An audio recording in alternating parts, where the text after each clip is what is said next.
you have left for the States after grade 8 to Andover, and we would like to know if you have experienced any difficulties in adapting to the new environment or any like cultural conflicts.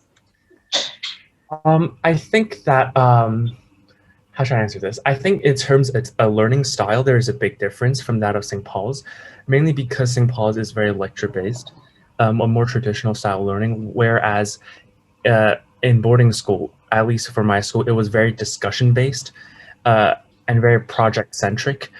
And so there was a lot of interaction, and most of the classes would just be like us as students just discussing. So, for example, English classes, the teacher would not say a single thing. He or she would just be sitting back and everyone would just discuss, keep on discussing. So I think that learning style took a while to adjust to. But I think in the end, like having had both St. Paul's sort of classroom learning and sort of Andover's sort of more interactive learning style, it's a nice balance between the two, and you do see merits in both of those systems. But I think that definitely took a little while to get used to. So that's in terms of learning.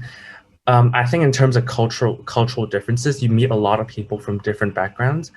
At least for Andover, it's more ethnic diversity. So um, you have like a lot of ethnicities in within the community, and so I think learning to interact with them is a challenge because sometimes they may not understand your background, where you're coming from, and how you see things, and vice versa. But I think in interacting with them and learning with them in the classroom, you kind of get to know like the way they think, the way they speak. And I think overall, although there was a cultural difference, I think it worked out for the better for me. Like I got to learn a lot about other people and a lot of their cultures, a lot of their backgrounds. Um, and I've always been like a more, how should I say this? A more outgoing, I'd say. So I enjoy talking to a lot of people. So I think in that sense, uh, I wasn't super affected by the cultural diversity. I think in fact that helped me a lot. So I think that's always a good thing. So Right. does that answer your question? Do you have an obvious preference between like the style of learning in like Hong Kong and traditional elite schools as opposed to like the so-called like discussion-led mode of learning? Do you have an obvious preference? That's a good question. I I do, but it depends on the subject.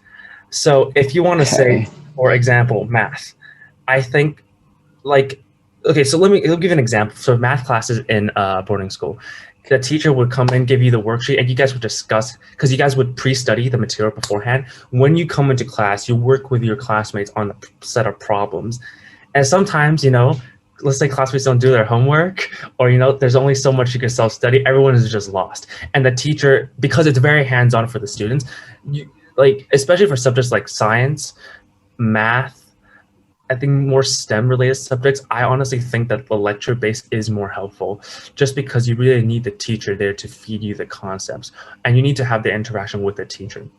But I think in terms of humanities subjects like English, Chinese, I do think um, that having that discussion is good because I think, well, it varies on the curriculum, you see, because I think in St. Paul's there was like a focus more on grammar. Obviously, in the States, no one cares about grammar. Like, absolutely no one cares about grammar. So, obviously, the lecture style would work more in Hong Kong, St. Paul's, rather than in the States. But I think in discussing a lot of the discussing and interacting with a lot of your classmates in these humanities courses, you learn um, just on like a writing level, you learn their vocabulary, you learn how to better structure your sentences, you learn how to write better, and you also learn how to voice your opinions better. You learn how to think critically. Um, you learn how to build off others' points. So like these sort of communication skills and writing skills, you really get through the interaction that I think you have more trouble getting through lectures. So if I had a preference, the discussion base would be more for humanities, but I think that STEM subjects should definitely, at least for me, works better if it's a lecture. Oh, I see. That's really enlightening because we never like experienced both sides and both modes of learning, and it's really nice hearing from you. So I guess you also have a lot of work, like apart from academics, you also focus on like ECAs and other sports activities. So actually, how do you achieve work-life balance, or do you have any advice or tips regarding time management? And I'll have to come clean first. I'm not the best when it comes to time management. It's a skill that has honed through many trial and error, much trial and error. But I will say this is, if there's one piece of advice I can give is do not overload yourself. Um, I enjoy doing many ECAs. I have broad interests, so I may not be I enjoy trying and being involved in a lot of things, and I also try to take like higher level courses during my time at Andover. So there were times when I was very overloaded and I couldn't keep up. So I think knowing your limit and knowing when to stop trying to achieve more is better, because you don't want to end up being jack of all trades and master of none. You want to be good at the things you do, right? And of course, after having applied at university, I have to emphasize grades are so important. So there were times when I did too many extracurriculars and completely ignored the importance of academics, and that put me in a riskier spot than I wanted to be in. So I think knowing your limit and still making sure that you focus on academics is the two pieces of advice I give. In terms of how I would achieve the balance, I think it's sort of more, I think it's sort of attempting first and then seeing if you can manage. I'd much rather like go out and try a bunch of things, and if I find myself overloaded, I just start dropping commitments. I think that way you don't miss out. That's about it. But otherwise, it's really just playing around and just seeing how much you can handle. Also have to factor in how much time you want to be socializing. Like obviously, most of us can't just study or do ECAs for 24/7. Gotta have time to hang with your friends, grab dinner. So you have to factor those into account too. So considering those, and I keep a calendar book. If that helps everyone, you could try that. Helps me plan my day a little better and jot down any future tests, events that come up so I can look back and see how I can schedule my time. Yeah, so you mentioned that you also have times where you are overloaded and you might feel like stress or anxiety during some times. So actually, how do you overcome these negative emotions during your school life or also during your application process for university? Like, how do you control your emotions and handle them? For sure, it's a stressful time, especially during college applications. I didn't get in my early decision round either, or early action round. So I think a huge part is focusing on yourself. Like be happy for other people. Obviously, don't be salty. Don't hate on other people for achieving something that you didn't. But I think that especially, let's talk about the first state where I was overloaded. I think taking a step back and looking at the situation objectively with my parents, with a friend, with a school counselor, and evaluating it calmly, and maybe evaluating that through the lens of college applications could help you, then you know what to do and you don't feel as lost and as overwhelmed, right? Once you just sit down, cool your head, and figure out what you want to do, or how to be less overwhelmed. I think maintaining that calm is nice. I mean, if you want to de-stress, play video games, hang out with friends, listen to music, all valid strategies, which I have employed as well. In terms of college, I think one thing I have to say, just focus on yourself, because there will be people who you think there's no way this kid's better than me, and they get in the school that you want to get into. And so like you have to say like there's a lot of uncertainty with college applications, and you have to remember just do the best you can. And I think that's all you can. And obviously be proactive. Like you see other people doing well, and let that be a motivation for yourself to continue doing well, because it's not over until it's over, right? So don't focus too much on other people, focus on yourself. And I think that way you just don't stress as much. Right. So I think like to conclude, you believe that we shouldn't be like comparing to others as much, because perhaps like everyone is different, and so we shouldn't actually compare. Right. So you also found that like peer-to-peer. So we can talk a bit about that. So like why did you like found peer-to-peer in the first place? So my brother and I found a peer-to-peer. I think this was April last year. So it was pretty much wrapped up with college, and Hank is 2 years younger. But this was just when we just came back from the States. So I was finishing my last term in Andover, and we had that transition to online learning because of COVID, right? And so during that time, because I'm not on campus, I had a lot of extra time, and so did my brother. And I think we were looking through SCMP, and we saw this article about how students are struggling with online learning, right? So I think this is not a new concept, but a lot of people out there doing like free tutoring, right? And so that's what it originally started as. Like my brother and I, with the help of a charity called Kids for Kids, we connected with a couple students. And so my brother and I would just help them with their academics like once a week, I think. And so originally it was just a one-on-one tutoring, nothing more, nothing less, pretty standard. Now, how peer-to-peer came to be was that when we realized that most of our not mentees, our TTs, right? A lot of their friends were also struggling, and they needed that same level of support. With COVID, right? I think like these students are already in Band 3 school where the teachers are already inadequate. So there was a problem already, but COVID exacerbated that problem, made it even worse, right? So COVID really pronounced that disparity in learning.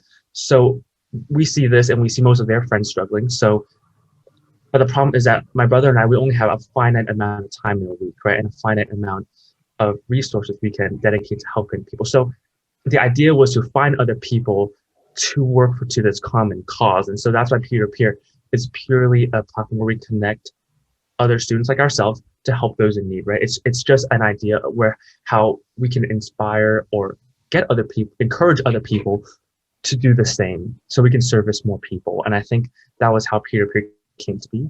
But it all started from just a tutoring, one-on-one tutoring, and we just realized their friends needed so much more and how dire the situation was. In terms of the mentorship, it used to be just tutoring during the early days. It's like a bunch of students, just like a bunch of SPCC students tutoring a bunch of Band 3 students. But the mentorship element came along when some of them are like Form 5 going to Form 6. They needed help applying to university. And slowly we became more than friends. So I would honestly chat with my TT a lot. So that's why we made the transition to mentorships. And I think that makes it more meaningful. That's about it, yeah. Right. So, like, I believe you put like a great deal of work into peer-to-peer, and like you definitely helped it to become what it is right now. So during this process, do you think you benefited from like setting up this whole mentor program and like doing charity work and stuff? I think if anything, like perhaps it's on paper the mentees benefit the most because we're offering service to them. But I have learned, like, honestly, so much more. Like, I would say the amount I've learned through peer-to-peer rivals as much as I learned my 4 years in high school. Because it's a process of not only helping people, like community service is one aspect of it, right? You learn, like the joy of helping others. It's very simple, but once you experience it, you realize how great it is. I also learned about the backgrounds of my mentees. And so that opened up my horizon. So on the front of just helping people with my mentees, I think I learned already so much. I also got to like review my academic knowledge because I have to teach it. Just a very minor plus, but a plus nonetheless. But I think a large part of the benefit is setting up peer-to-peer and pushing it forward to what I hope it to become. There's this element of, I don't know, like leading a organization, and in which I learned a lot as to how to inspire other people, how to become a better leader, how to become a more compassionate person. And I learned not only those, but how I want, like, how to be like just a better role model. And like, I think a lot of the nuances and like details in sorting out, like, in like sort of constructing peer-to-peer and what it is today, it took a lot of effort. It took the help of a lot of people. So taught me to be grateful first and foremost for all of the, like, even you guys, Wendy and Lawrence, who have helped me. Like, I'm grateful. I'm indebted to every single person, and I think it taught me how to have more vision, how to execute better. I think how to communicate better. There's a lot of things, but it's like there's this element of like starting something that really makes you learn. Human management is another thing that comes to mind. So it's a little all over the place, but just some things that I learned. So it was definitely an experience, not only in helping others, but in starting peer-to-peer. hope that answers your question. I feel like I was a little all over the place there. Yeah, that's really insightful. So you started peer-to-peer because of the disparity in education and yeah, just the gap or differences in different people. So actually, what is your ideal vision of education? Like, what do you think should an ideal education be like? I think this is more specific to Hong Kong, but in my experience, I like obviously I know that like I left for the US, but I think that there's a very, very heavy reliance on tutorial centers. And academically, the disparity is obvious because like they're, let's say 16 Paul, so we have good education, but at the same time, like these tutorial centers, like I think they're like also a very key part in a lot of students' education. But this access is not made for those in Band 3 schools, right? So in terms of a vision, I hope that everyone gets like equal support, like, and the quality of education should be the same. Now, this is a much larger social problem that requires, I think, government input as well, right? Because obviously I can, like us as students, we cannot change the quality of education in Band 3 schools, right? These Band 3 schools are under-resourced and like the problem lies not just within the school, but also within the founding of the school. But what we can do is to provide support, right, to alleviate the situation, right? So like if us as like locals, you know, like us from SBCs are doing here and the others are here, we can, by support, we can sort of just even out the playing field for everyone and get them the support that they deserve and that everyone else has as well. So I think that obviously the vision is the social issue, and my hope for the social issue is that everyone will receive adequate education and receive the same level of support, right? Like the academic achievement should not be a commodity where, you know, people who have the resources can do better academically and those who don't have cannot because they don't have the resources to, right? So obviously that's the goal. But I think in terms of peer-to-peer, what we can do within our ability, it's very hard to change this deep-rooted social issue, right? Not just in Hong Kong, but it's across the world. But I think my vision for peer-to-peer is to truly foster a community of students where we are just helping each other out and inspiring each other. It's less of mentors helping mentees, rather everyone helping each other out. So then in that sense, it brings together a more cohesive group of people and there's less of a divide, right? Because once you're community, I don't feel like I'm underprivileged and you are privileged, right? It dissolves that dynamic. So once it's a community and within that community, we can support each other. I think that is that's the goal for peer-to-peer. And I think right now, in terms of community building, we're still a bit lacking. There's less of a community than I've hoped. So that's why in the next coming months, we will be doing things that brings peer-to-peer together as a community, staff, mentors, and mentees alike. So yeah. Actually, we can also help each other laterally, and I think that is really often overlooked in education. So maybe shifting back to your plans, like how do you decide whether or not to take a gap year, like before starting your college life formally? I think the motivation to take a gap year was largely because of COVID. I think it made it just an even better choice than it was. I think the reason for COVID being such a big deciding factor in the reason I took a gap year was yes, I can still do online learning, but I think a large part of university is the networking, right? And like I think obviously in different campuses, the people you meet are different, and I think the people you meet largely define your university experience. And I'm not sure if that's the case for you guys, but your first year is where you form your social circles, right? Your close friends, you know. So I really didn't want to miss out on that. So I think that's why I decided to that's why the choice to make a gap year was all the more obvious because of COVID. It was not because like, oh, I don't really like online learning. But more because like I want to be there to connect with people authentically in person. So that's pretty much why. I actually had like this interesting thought about like since because like resources are quite limited, so there's actually not like having equal opportunities for all is actually quite far away because we don't have enough resources to achieve that. So right now, like the education level disparity is decided a lot by the wealth disparity.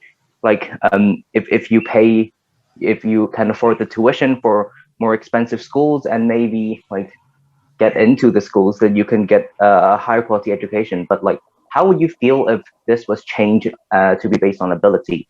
Like if people like assess people by their abilities, would you support like the better quality students, quote unquote, to get the better education, or would you prefer to like make a super equal playing field by giving the better resources to the less qualified people and the worse resources to the better people? So in the end, the end results comes out and makes like most of the students at the same level.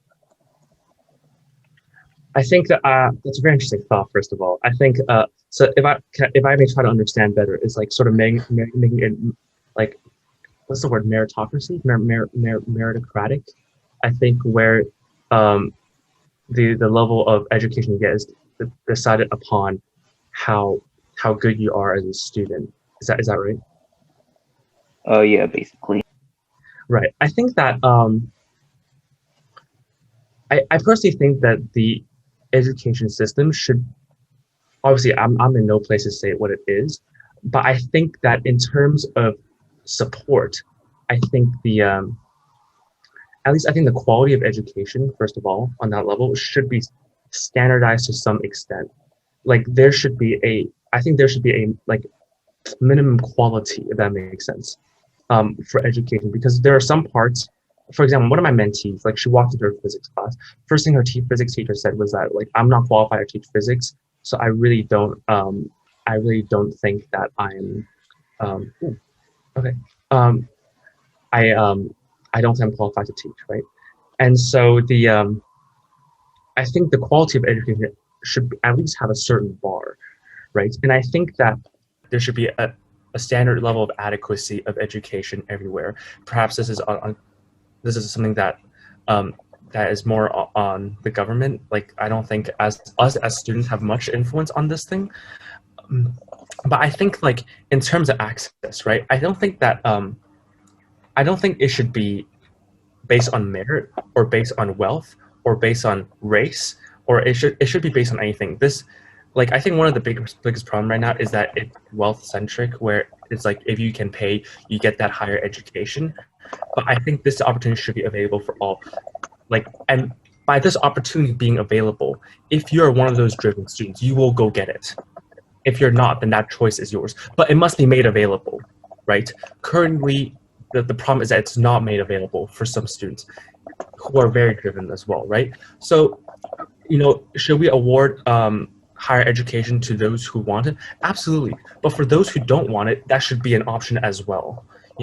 That's what it means by access to all, right? So to that, I'd say that like the education that is one of the problems right now is that there is a wealth bar to it, right? And I think that the problem is that the solution should be there should be no bar. Now, how to achieve this very ideal utopian situation is obviously I'm in no position to make any judgments or any calls, but I think that should be the goal, where access to higher or quality education should not be limited by that opportunity should be for everybody, right? And so if you're a high achieving student and you want it, it's there for you, right? Now, if you're not high achieving, or you don't think education is that big a deal, then the option is still there for you, right? So I think that's kind of what I'm trying to get at.